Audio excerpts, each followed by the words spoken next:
Estás escuchando EuroDosis. That's a very good question. It was some years ago that I did a course on AI governance. And then during that course, I realized how important the link between AI and policymaking was. And the reading material that accompanied different sessions of that course very much talked about different systems and how AI can be used within those systems. Now, my argument is that whenever we talk about the use of AI, we also have to talk about the potential abuse of AI. We as humans might not be very aware of what is happening in the field of technology. If you are not from the field, sometimes it is very difficult to understand what is happening. And therefore, I started looking into these different questions, what really AI meant for policy making and what kind of regulation was required in order to ensure equitable use of AI, in order to really ensure that the link between AI and society was not harming certain groups within our societies, and how the use of AI corresponds to the sustainable development goals.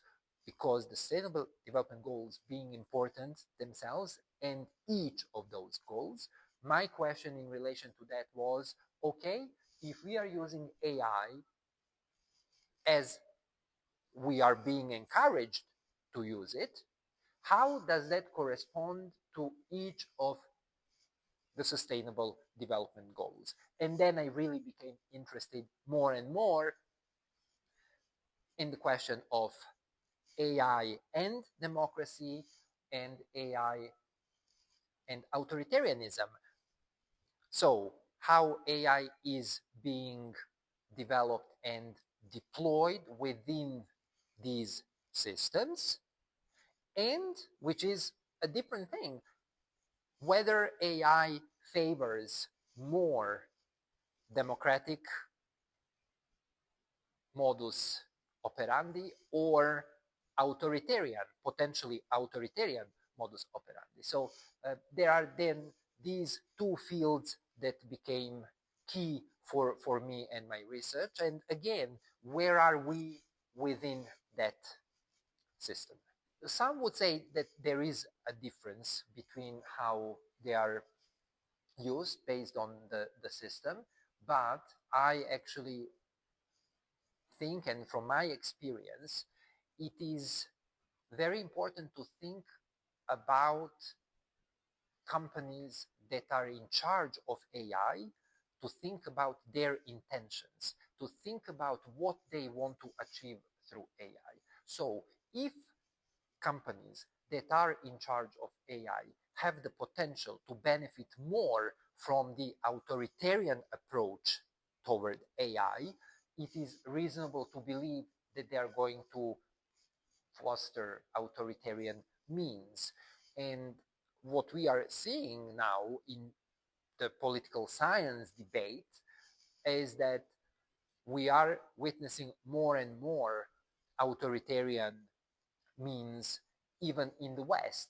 So when we think about what we have traditionally considered as democracy or democratic means, we are realizing that nowadays, in many cases, we are seeing the rise of right wing, that we are seeing the rise of populism, the rise of authoritarianism, and therefore AI might actually end up serving those perceptions, those systems more going forward. That actually AI will be shaped in the way that will serve those policy preferences, not necessarily democratic means. My fault. We'll ask you two more questions and we will finish. Perfect. Yes. I'm happy to. Well, they should insist on regulation that is drafted with democratic values in mind. This is a very simple, I would say, dilemma, let's say, because if you want certain system to succeed, you use your institutions in order to support that system. So, but as we said before, the problem is that we are seeing many institutions being eroded from within, and therefore institutions themselves are telling us that they are not as strong as we would like them to be. So you cannot really say, oh, well, there is this one person in the United States that has now eroded all of the institutions. No, I think this one person in the United States is showing that even before this person came to power, institutions were not that strong as we potentially thought. So this is something that is for institutions themselves, right? So if you are the Ministry of Justice, if you are the Ministry of Economic Development, if you are whichever ministry, it is the question for those institutions individually, but then also jointly forming the government to decide on what system they want to have in place and how functioning they want to be. Institutions can be functioning also and support democratic means, but they can also be functioning and supporting authoritarian means. Now, these are very different systems. So when we look at those institutions and when we look at their plans and programs, it is very important to then establish in which direction they are going. And for us, studying these systems, when we read really what they want to do, we are then capable of saying, well, they are sliding more toward democracy, they are sliding more toward authoritarianism or hybrid regimes and so on and so forth. So it is really down to that. What do these institutions want? What does the government want? And what controls those institutions, or who is in charge of the state? Now, if then we think about what underpins these different companies from the field of AI, the question is then, how are they responding to the state, or what kind of a relationship is being established by the state and those companies or non-state actors? And as I said during the talk, we see that in some cases, these non-state actors in charge of AI are extremely close to the government, to the state. So the state has elevated the status of those non-state actors to the status of the state, to the level of the state. Yes, a couple of things here. We are seeing AI race, definitely. There are big companies who are interested in pursuing AI race. So that means you, in the field of AI, you definitely want to be better than me because you believe by being the best in the field of AI, that will give you certain privileges, that will give you certain access, that will give you certain advantages, and so on and so forth. So from that point of view, if we perceive AI from that perspective, we are then also saying that AI is a strong geopolitical or geoeconomic even tool. This is why when, for example, China developed DeepSeek, right, it was immediately perceived as a competitor to the models already coming from the United States. And to what extent then? I did actually some experiment comparing DeepSeek and, if I remember well, ChatGPT by asking the two the very same set of questions and then seeing how each of them responded. And these were all questions that regarded geopolitical issues. And clearly, you could see differences between these two models, how they responded. This is very important if we think about young people here, young people in China, young people in Australia, young people anywhere in the world, when they ask these questions and opt for one model or the other, because based on which model they will opt for, they might end up getting very different responses to those questions.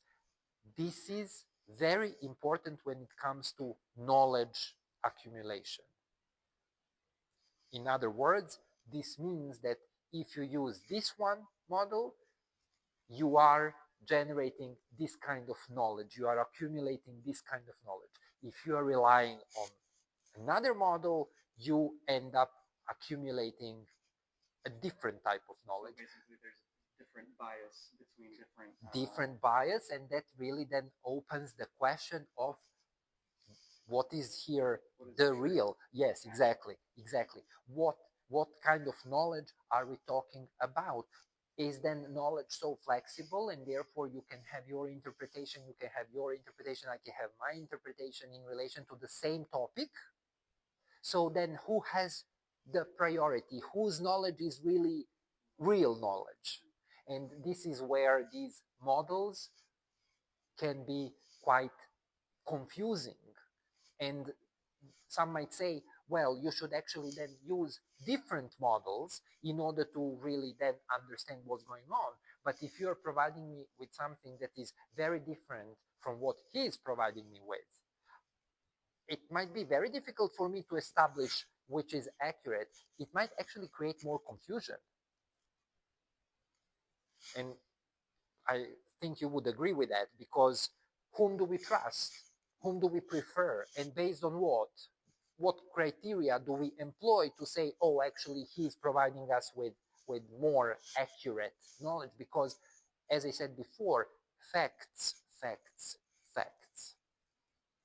And AI has a good potential to bypass facts. Politicians have a very good potential to bypass facts when it comes to different electoral campaigns, for example. Facts are often ignored. So why then do we really even then expect AI to be exclusively bound by facts?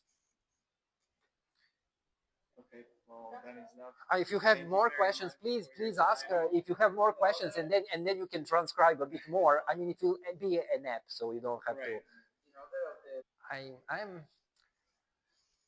I'm a bit divided here, and I do not have a very clear-cut response. Yes, China and the United States, in particular, they have invested a lot in AI. The EU has invested more in regulation. And if I think about what matters more to us, to you, to me, and to what our colleague was saying about the use of AI and her reservations when it comes to the use of AI, I would really very much give priority to regulation. Because you want to know how you're going to be protected and how certain types of harm will be avoided. And you need regulation for that.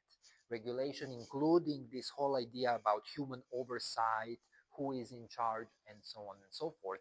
Going back to the question of responsibility that we talked about, right? Who is responsible? This is a key question. We cannot talk about AI and potential harm without then also asking the question of responsibility and then potential accountability when things go wrong. So you cannot say, well, we've had this system and something went wrong, and therefore now we do not know what to do with it. Okay, I understand that, but my follow-up question is, at which stage of the process there was some indicator that pointed out that things could go either way? And now that they've gone in that way, who is to be held accountable? This is very important, because you know how it is in policymaking.